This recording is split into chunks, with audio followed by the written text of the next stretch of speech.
ইসলামী শরীয়তের মধ্যে আল্লাহ সুবহানাহু ওয়া তাআলা এমন কোন বিধান বান্দার জন্য দেন নাই যে বিধানের মধ্যে কল্যাণ নাই। প্রত্যেকটা বিধানের মধ্যে দুনিয়াবী কল্যাণ এবং পরকালীন কল্যাণ নিহিত রয়েছে। এখন আপনি চিন্তা করে দেখতে পারেন, সকাল থেকে সন্ধ্যা পর্যন্ত আমি যে রোজা পালন করব, সেই রোজা পালন করলে আমার শারীরিকভাবে স্বাস্থ্যগতভাবে অনেক ক্ষতি হতে পারে। অনেকে মনে করে কিনা রোজা পালন করলে আমাদের শরীর নষ্ট হয়ে যায়, স্বাস্থ্য নষ্ট হয়ে যায়, এই চিন্তা ভাবনাটুকু অনেকের মনে থাকে। কিন্তু বিজ্ঞানীরা গবেষণা করে যে তথ্যটুকু দিয়েছেন, মানুষ হতবাক হয়ে গেল।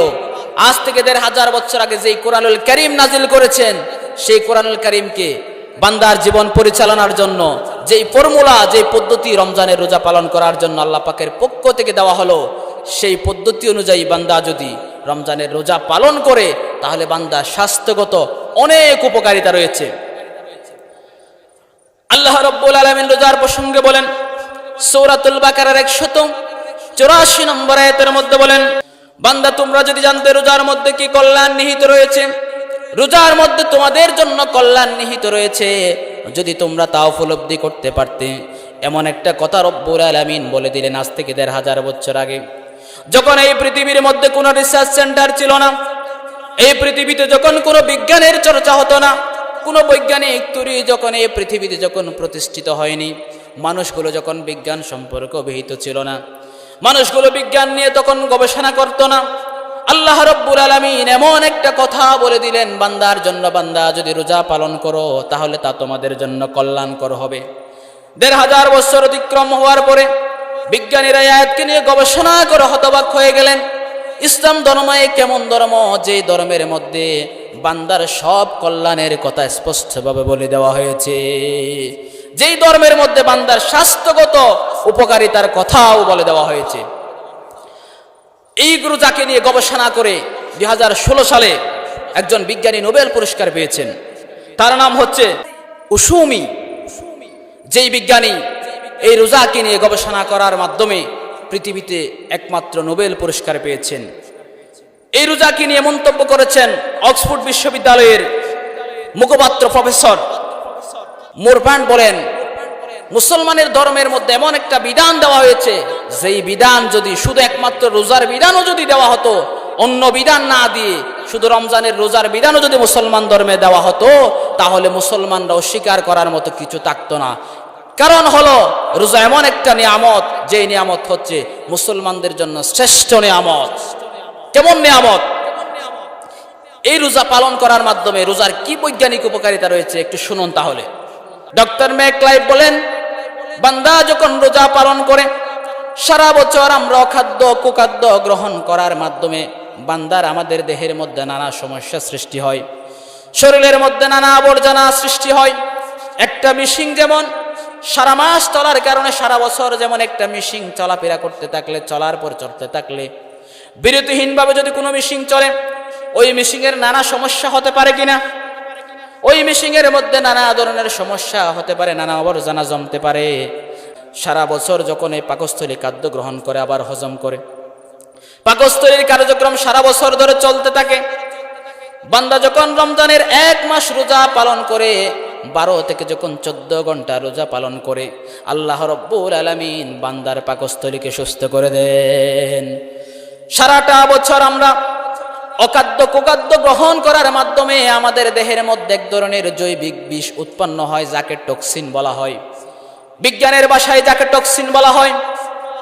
বান্দা যখন রোজা পালন করে রব্বুল আলামিনকে সন্তুষ্ট করার জন্য, বান্দা যখন রমজানের রোজা পালন করে দুনিয়ার কাউকে সন্তুষ্ট করার জন্য নয়, যিনি আমার রব আপনার রব, আমার জীবনদাতা আপনার জীবনদাতা, ওই মহান রব্বুল আলামিনকে সন্তুষ্ট করার জন্য বান্দা যখন রমজানের রোজা পালন করে, ওই রোজা পালন করার মাধ্যমে বান্দার স্বাস্থ্যগত উপকারিতা রেখে দিয়েছেন। বিজ্ঞানীরা বলেছেন, বান্দা সারা মাস সারা বছর খাদ্য গ্রহণ করার মাধ্যমে শরীরের মধ্যে এক ধরনের বিষ উৎপন্ন হয়, ওই বিষকে বিজ্ঞানের ভাষায় টক্সিন বলা হয়। বান্দা যখন একটানা ২৮ থেকে ৩০ দিন পর্যন্ত রোজা পালন করে, আল্লাহ সুবহানাহু ওয়া তাআলা বান্দার শরীর থেকে ওই বিষগুলো একেবারে বের করে দেন। রোজা পালন করার মাধ্যমে আল্লাহ সুবহানাহু ওয়া তাআলা বান্দার দেহতে টক্সিন নামক বিষটা করে দেন, বান্দার দেহকে সুস্থ করে দেন। বিজ্ঞানীরা বলেছেন রমজানের রোজাকে গবেষণা করে তারা বলতে সক্ষম হয়েছেন, যেই ব্যক্তি রমজানের রোজা পালন করবে ওই ব্যক্তির বয়সের কোনো চাপ পড়বে না, তার কোনো বার্ধক্য আসবে না। কারণ আমাদের দেহ যতদিন পর্যন্ত খাদ্য গ্রহণ করতে থাকে, দেহের বিভিন্ন অঙ্গ প্রত্যঙ্গ বড় হতে থাকে। বান্দার যখন রমজানের রোজা পালন করে আল্লাহ রব্বুল আলামিন বান্দার শরীরকে কিভাবে সুস্থ রেখেছেন দেখেন। এমন একটা বিধান বান্দার জন্য দেওয়া হলো, বান্দা যখন রমজানুল মুবারকের রোজা পালন করে, বান্দা সকালবেলা থেকে সন্ধ্যা পর্যন্ত খায় না, আবার রাত্রেবেলা খায়।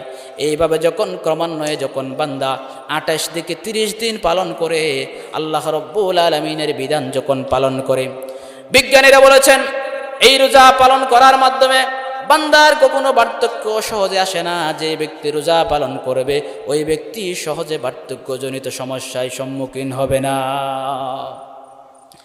এরপরে বিজ্ঞানীরা বলেছেন রমজানের যদি রোজা পালন করে তাহলে আর কি লাভ হবে স্বাস্থ্যগত। মেটাবলিক সুইচ নামে একটা প্রক্রিয়া বান্দার মধ্যে অটোমেটিকলি সৃষ্টি হয়।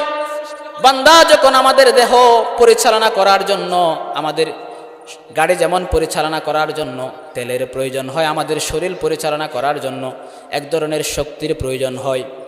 ওই শক্তিগুলো বান্দার দেহ যতদিন পর্যন্ত বান্দার রোজা থাকে না, ওই শক্তিগুলো আমাদের চিনি আর গ্লুকোজ থেকে এই শক্তিগুলো নেওয়া হয়ে থাকে।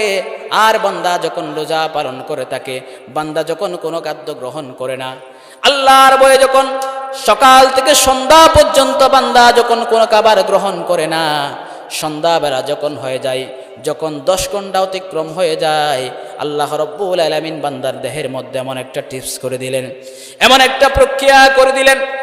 10 ঘন্টা অতিক্রম করার পরে বান্দা ওই দেহে যখন শক্তি সঞ্চার হয় না, তখন চর্বি দিয়ে শক্তি নিয়ে, চর্বি থেকে শক্তি নিয়ে বান্দার দেহটা পরিচালিত হতে শুরু করে। বিজ্ঞানীরা বলেছেন ওই প্রক্রিয়ার মাধ্যমে, মেটাবলিক সুইচ প্রক্রিয়ার মাধ্যমে বান্দার দেহ থেকে চর্বি কমে যায়, পেটের চর্বি কমে যায়, বান্দার হার্ট কখনো ব্লক হবে না যে ব্যক্তি রোজা পালন করবে।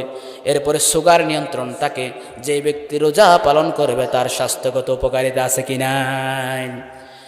এরপরে অটোপেজি যে সিস্টেমরা রয়েছে, ওই সিস্টেমের মাধ্যমে বান্দার দেহ থেকে আবর্জনাগুলো দূরীভূত করে দেন।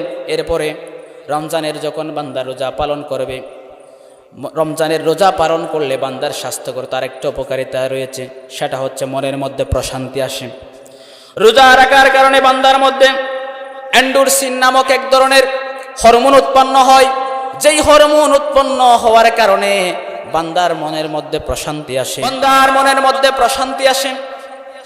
রোজা পালন করার কারণে বান্দার দেহের মধ্যে এমন একটা হরমোন উৎপন্ন হয়, যেই হরমোনের কারণে বান্দার মনের মধ্যে, দেহের মধ্যে প্রশান্তি আসে।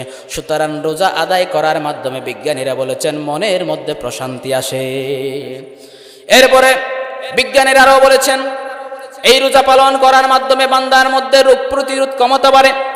আমাদেরকে রোগ প্রতিরোধ ক্ষমতা বৃদ্ধির জন্য যেই কণিকা সাহায্য করে সেটা হচ্ছে শ্বেতকণিকা। আমাদের দেহের রোগ প্রতিরোধ ক্ষমতা বৃদ্ধি করে। বান্দা যখন রমজানের রোজা পালন করে, আল্লাহ রব্বুল আলামিন বান্দার শ্বেতকণিকাকে বৃদ্ধি করে দেন, এইভাবে রোগ প্রতিরোধ ক্ষমতা বাড়ে। এরপরে রমজানের রোজা পালন করার মাধ্যমে বিজ্ঞানীরা বলেছেন বান্দার হজম শক্তি বৃদ্ধি পায় এবং হার্টের অবস্থা ভালো থাকে, ঝুঁকিপূর্ণ থাকে না। যেই ব্যক্তি রোজা পালন করবে তার স্বাস্থ্যগত অবস্থা ভালো থাকবে, হার্ট কখনো ব্লক হবে না, সুগার নিয়ন্ত্রণে থাকবে, ডায়াবেটিস কখনো বাড়বে না। যে ব্যক্তি রমজানের রোজা নিয়মিতভাবে পালন করবে, বিজ্ঞানীরা যেই গবেষণাগুলো করে দেখেছেন, অনেকগুলো গবেষণা করে দেখেছেন, এই রোজা পালন করার মাধ্যমে ব্লাড প্রেশার কখনো বাড়বে না। 2019 সালের মধ্যে লন্ডনের 5টি মসজিদে যারা নিয়মিত সালাত পড়তো, নামাজ পড়তো এবং রমজানের রোজা পালন করত, ওই রকম ব্যক্তির উপর 16টি দেশের গবেষকরা একটা গবেষণা চালিয়েছেন, যেই গবেষণার নাম দেওয়া হলো লন্ডন রমাদান স্টাডি। ওই গবেষণা থেকে তারা বের করতে সক্ষম হলেন যেই ব্যক্তিগুলো নিয়মিত রমজানের রোজা পালন করবে ওই ব্যক্তির কখনো ব্লাড প্রেশার বাড়তে পারে না, যদিও থেকে থাকে ওই প্রেশার, ব্লাড প্রেশার একবারে নিয়ন্ত্রণের মধ্যে চলে আসবে। সুতরাং আল্লাহ সুবহানাহু ওয়া তাআলা বান্দার জীবন পরিচালনার জন্য, বান্দার জীবন পদ্ধতি পরিচালনার জন্য যেই বিধানগুলো দিয়েছেন, প্রত্যেকটি বিধানের মধ্যে দুনিয়াবী কল্যাণ এবং পরকালীন মুক্তি নিহিত রেখে দিয়েছেন, ঠিক কিনা? এই জন্য আমাদেরকে অবশ্যই রমজানের রোজা অবশ্যই পালন করতে হবে, যেই রোজার মাধ্যমে আমরা তাকওয়া অর্জন করতে পারি, যেই রোজা পালন করার মাধ্যমে আল্লাহ সুবহানাহু ওয়া তাআলার সন্তুষ্টি আমরা অর্জন করতে পারি।